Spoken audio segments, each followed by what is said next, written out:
Hello friends, welcome back to the my new video guys and my YouTube channel guys. Today when we are going to talk about guys Infinix phone guys Wi-Fi setting guys, and today video title is guys how can we pair Wi-Fi network in our Infinix phone device, and how can we use Infinix phone Wi-Fi setting. Today friends I will show you, I will tell you guys. So before starting video friends, first of all go and subscribe the channel guys, click the bell icon, like the video friends, and now let's see how can we pair Wi-Fi network in our Infinix phone device. So first of all guys, open your phone setting to pair guys your phone Wi-Fi network.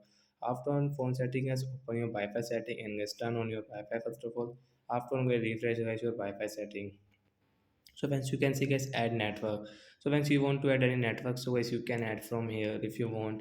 So I have guys already guys 5G network guys. I want to pair, so I will enter guys my 5G password, Wi-Fi password, and guys you can check your password from here, Wi-Fi password, and tap here to pair.